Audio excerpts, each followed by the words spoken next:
Welcome back to The Naturalist, your go-to place for what's next in the CPG industry. Today's episode is sponsored by Premier Research Labs.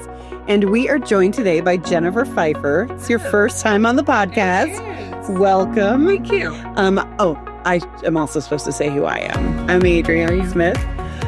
And I'm Jessica Rubino. We're co-hosts. We are co-hosts. Can't believe it's your first time. I'm very excited to be here. Today we're going to talk about Nutrition Capital Network's fall meeting. I know it was action-packed, so can't wait to dig in there. And then also talk about health span. This is one of the top trends that we've seen consistently throughout the year. It came up again at NCN, so we're going to dig into some of the developments there. So Jennifer, tell us a little bit about what you do for NCN. Great. So NCN, Nutrition Capital Network. We are obviously one of the portfolio companies of New Hope Network and Informa. And so we have a investor membership where we have investors come, they join our membership, and they have access to all of our data, our meetings. We have 5 meetings a year where we have companies come and present for capital. So it's anywhere from 12 to 18 companies typically will present at one of our meetings, as you will know, because you joined us for fall. You were my first time. Yes, it was great having you. Thank you. So we have a lot of panels and discussions and plenty of time for networking and whatnot. So it's lovely. I run the investor membership.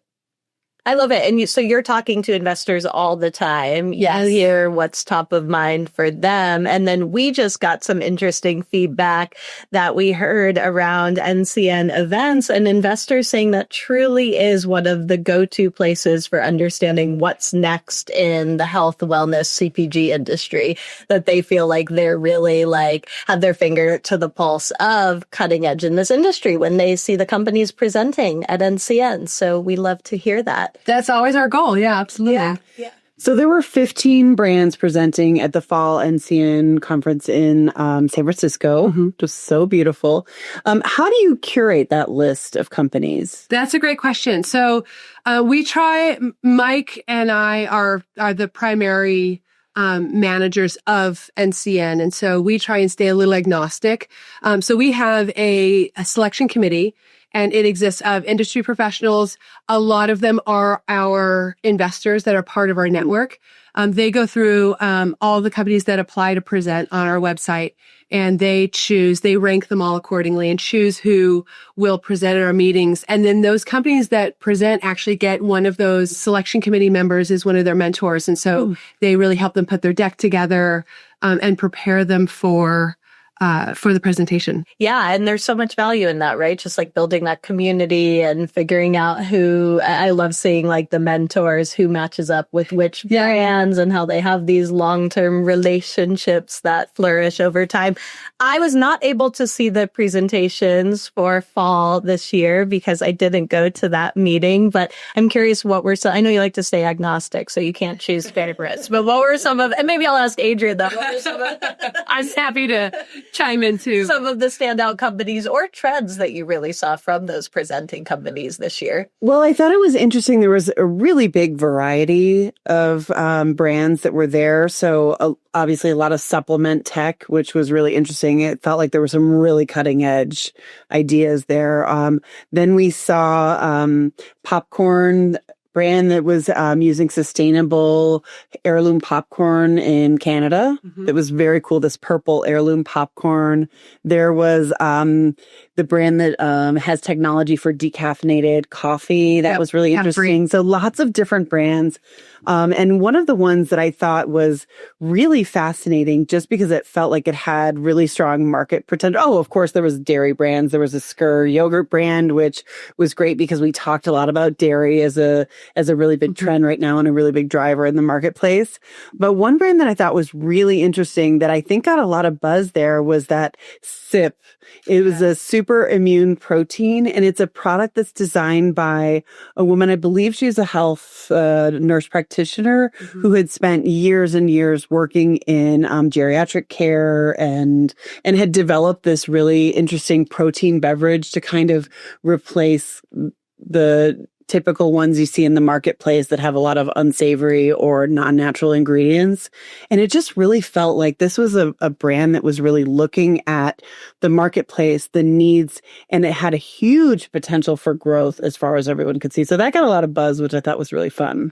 Yeah, I agree with you. That was a standout for me as well. What was interesting is last year we had a similar company present. Oh, really? And they were out of Canada. It was really interesting. There were two companies that presented last year that were from Nova Scotia, which is so interesting because it's just small. Yes. But one of our investor members is Natural Products Canada, and so they actually bring companies in for us. And I cannot remember the name of the company last year, but they're very similar, very compelling. That whole meal replacement for elderly. It's not just in that geriatric type home. It's also just hospitals and just like as you're aging and you're not eating as much, so you're not getting those nutritional, things and your normal protein, which is so important. So important. Wow. So it was a very compelling product. And it was interesting because she's not from, a lot of our presenters, it's not their first company. It's not their first time presenting. Right. And it was very much hers. Like this was something that she built out of a need that she saw lacking in the marketplace. So that was, she was a really fun one to. And I hope I didn't completely butcher the company. No, I think you thought that. But yeah, I thought that was really interesting. Yeah. Jennifer, what do you hear from investors like at these meetings and in particular at the fall meeting that really stands out to them as being like, oh yeah, like that is something that's needed. You talked about that product as really addressing a market need. What are some of the consistent themes that you hear from investors around products and companies that will address a real market need? It's interesting because I think that it's definitely starting to shift where, we have meetings at various events throughout the year. And our fall meeting in San Francisco is more CPG focused, but we are seeing more supplements kind of slide into the area, more of that functional health as opposed to better for you food or snacks. We're seeing a lot of functional beverages, a lot of the, that kind of health span longevity that, that we're going to segue into later. We see a lot of investors interested in that. And I think what they're looking for and a reason why they come to our meetings is not just the companies.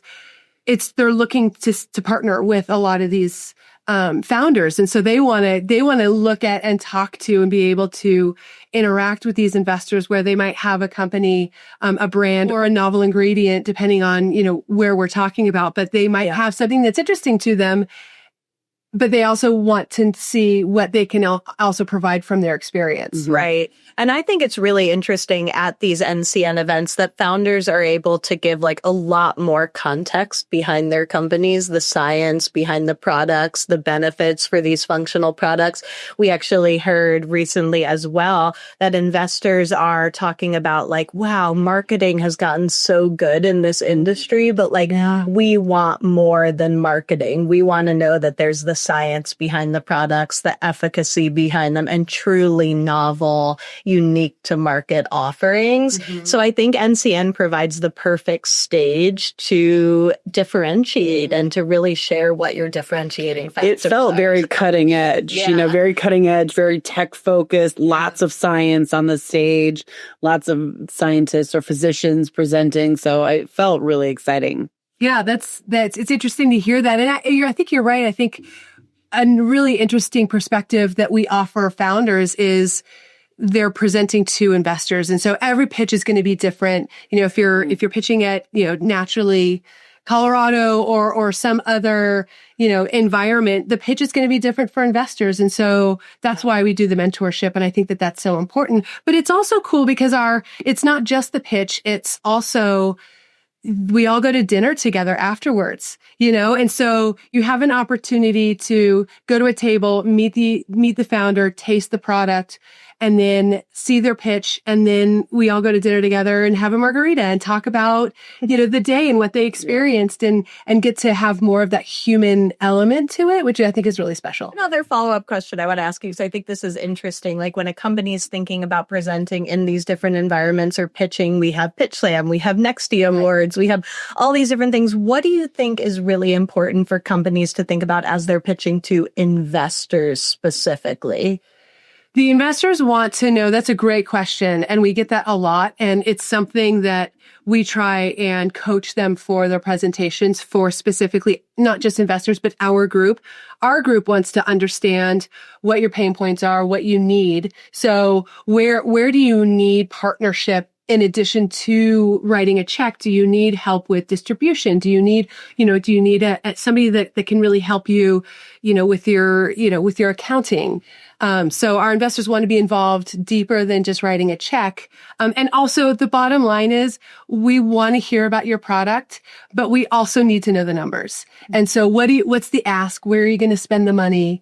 What's the infrastructure? Yeah. And so that's, I think, a big part of what we try and coach them into, because that's not always, that's not what you're doing at PitchFest. Not necessarily, that's not the number one priority. And so that is definitely for our meetings. I think that's important. So important to really know what you're going to use the capital for, what your needs are. And picturing like a Kevin O'Leary moment at Sharpie, like, well, what are you going to use a shark for? Like, go into it with that mindset of like, here's what we need. Here's our current weaknesses or areas of opportunity. So super. And not all of it was focused on funding either. I mean, obviously that's the baseline and what the companies are there for, but I really thought it was interesting that some of those brands got on stage and said, look, yes, funding, that's a part of it, but we're also looking for partners, people to lend their advice, to help us grow and to figure out the best ways to grow and what we should be spending those marketing dollars on or those other dollars. So I thought that was really bold too. I really appreciated the brands that came up there and said,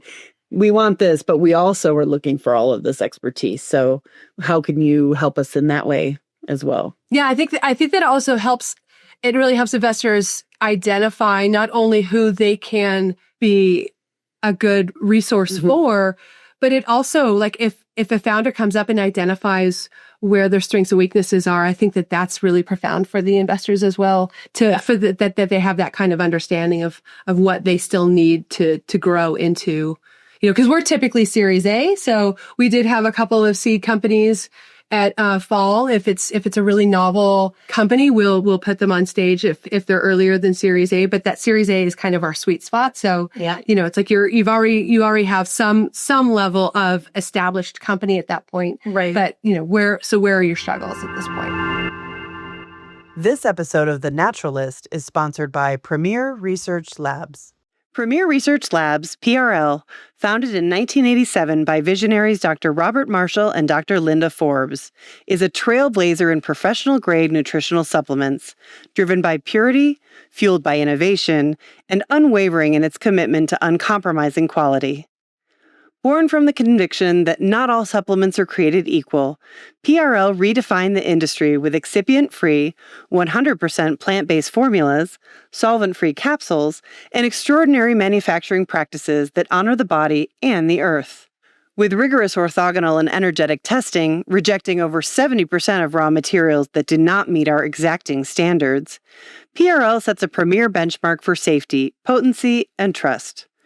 Guided by our mission to transform global wellness and anchored in the core values of transformation, extraordinary, and community, PRL empowers practitioners, patients, and conscious consumers to pursue optimal vitality, continuing to inspire a healthier, more connected world for today and for generations to come.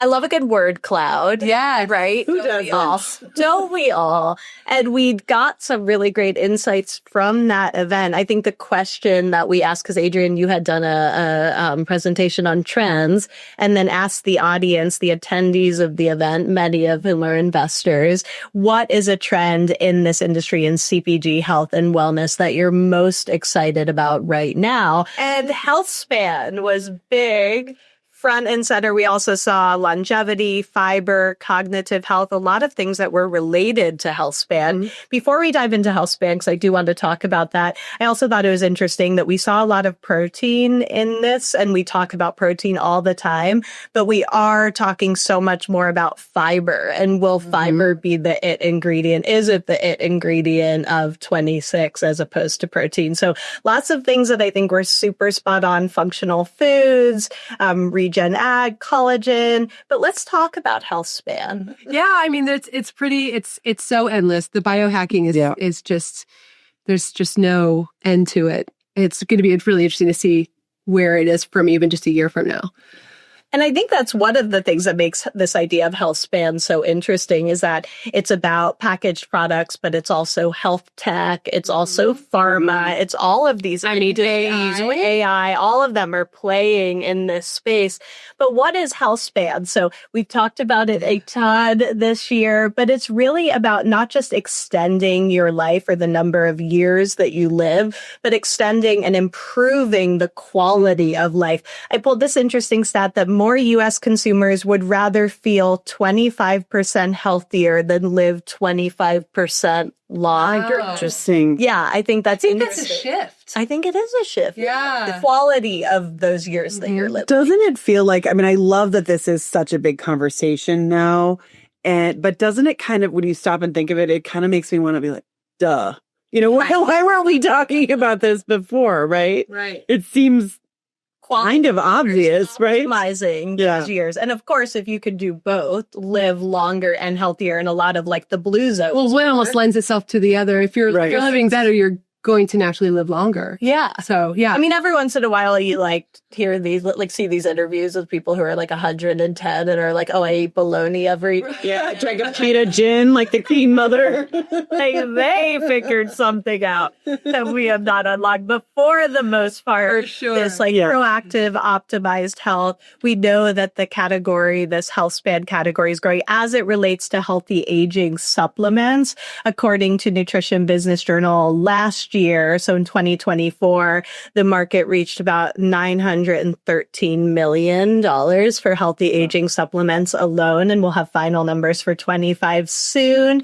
And then we're expected to see $348 million added dollars through 28. Wow. But what I think is really interesting about it too, and creates a lot of opportunities for companies in the space, is that it's multi-generational. And different consumers of different generations and ages are thinking about it in different ways. Of course, boomers are really thinking about Alzheimer's, bone and muscle loss, and mobility. Millennials focus on cognitive clarity, energy, hair and skin health. Yeah. And then Gen Z are associating healthy aging and health span with things like sleep, stress, vision, and biohacking. So it really presents these unique opportunities across generations. I think it is really interesting. Like you look at my 25-year-old nieces, they're going to,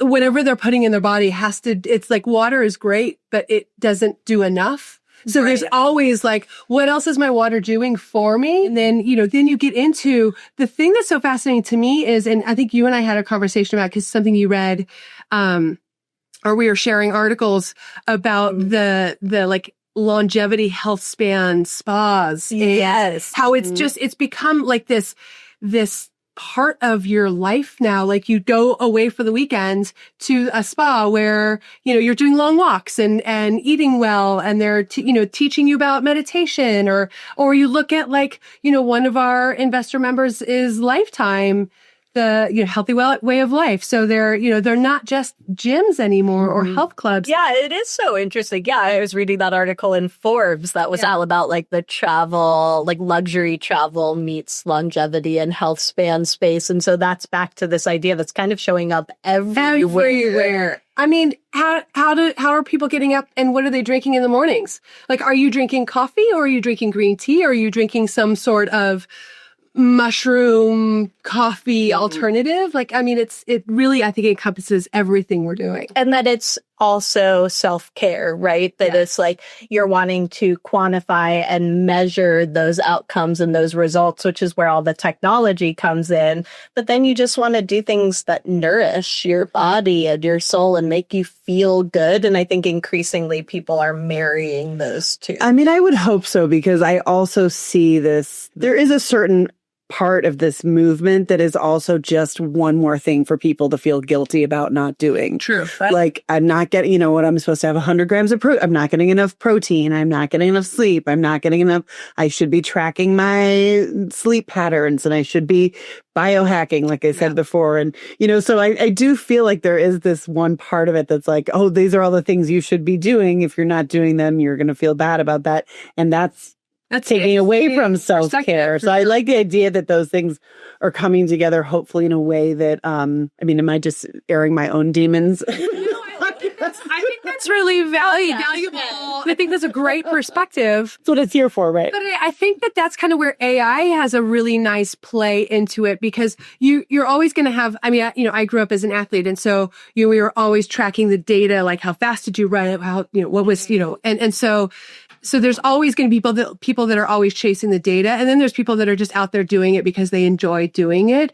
And I think that AI might kind of make that bridge where it makes it more accessible to, I don't have to have the ring and now they have earrings that are tracking your, it's unbelievable where, AI will kind of help with that, where, you get a blood test and, and AI is going to set up your supplement regimen for the next 6 months. It's like, oh, you live in Colorado, we're going to increase your vitamin D during the winter. Mm-hmm. And so I hope that that's a way that AI can kind of bridge that gap. I think it does make it more accessible, right? It's the ability to do it easily, seamlessly. And I think that takes some of that stress out of it for sure. And that these tools are, I think, just becoming more accessible, even more affordable, right? Right. And then the fact that your data is being inputted automatically with recommendations and however you take that. And I think there's also the other element. Yes, like science and quantifying and measuring is so, so important. But yeah, there's also just like, how does that make you feel? Right. And now that we're seeing all of these healthy products and functional products making people feel really good and having these like rituals, these wellness rituals and self-care that you're incorporating every day. So it's a combination of those things. You can measure it and quantify it. And then you can also feel really good when you're doing it. And so I love that combination of things. For sure. There's also, when we look at supplements and which ones in this space are seeing the most growth. So I had actually presented on this at Spring NCN. But we see some of these staple ingredient categories like CoQ10 and DHEA still really big in healthy aging, healthy grazing. How about that? I like it. We like healthy. It sounds easier. That sounds great. But the big drivers of growth are ingredients like collagen, pre, pro, and post-biotics, and mushrooms. And so some of these interesting ingredients that have had a lot of innovation and formats and delivery systems, and maybe weren't directly tied. Certainly collagen was always tied to healthy aging, but the biotics and the mushrooms and seeing those in more of these kind of wellness categories related to health span, I think are pretty interesting. So we'll definitely be keeping an eye on Absolutely. those. Yeah. An interesting conversation I had at Fall, in that regard, which is another trend that I think we've talked about a lot, is the women's health and women's aging, and the women's healthy sexual health aging. I had a great conversation with two male investors about like women's sexual health products. The fact that like we're having that conversation at a networking event, we've come a long way. We've come such a long way that, it's fascinating to me how all of these trends are just continuing to grow. I feel like we've been talking about similar trends for the last year or so, but they're just continuing to grow. I shared a piece of data from NBJ in my presentation at NCN that women's sexual health market is expected to grow by another 100 million. Yeah, by 2028. Sounds right to me. 8%. I noted that number. 8% growth, which is really solid. And I do like that intersection. I think that's really fascinating. We talked about it this year of sexual health, aging and longevity, and women's health.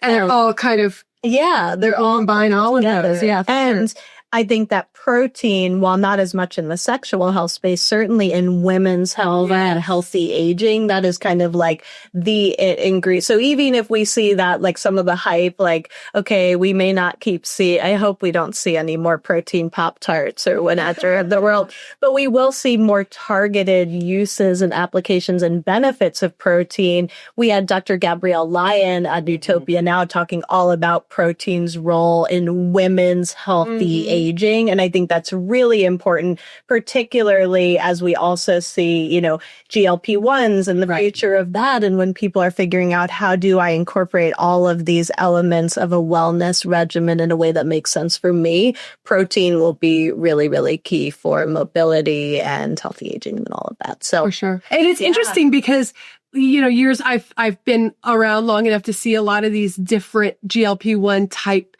weight loss regimens. And it's interesting now that there's a huge conversation of you can take this to lose weight and become more healthy, but you also need to incorporate this into your diet where I remember Fen-Phen. Remember that? Oh my gosh. People were just wildly taking this crazy medication and getting so skinny, but they were so unhealthy. And it's nice to see that there's a conversation, not just in our industry, but in the greater, broader community about you take this, but there's other things you need to do to supplement so that you're losing weight, but you still want to be healthy. Yeah. It's about being healthy, not just about being skinny. Yeah. Oh, well, this is great. Any predictions for future 2026 NCN events? What do you hope to see more of from presenting companies? I just love the innovation. I think it's so exciting. I think, we didn't talk anything about the other events that we had this year, but it was really interesting. At supply side, we saw there were 3 algae companies. So I think that's a really interesting trend to watch that, plays into the sustainability also.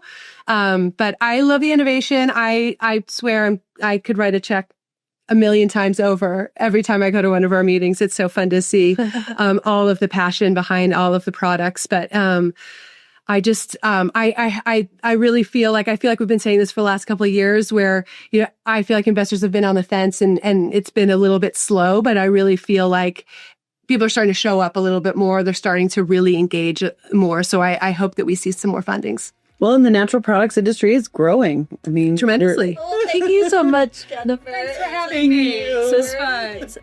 If you liked this episode as much as we did, I think we had a lot of this episode. Leave us a review, share with your friends, follow, subscribe, do all the things. You can find us on Spotify, Apple Podcasts, YouTube.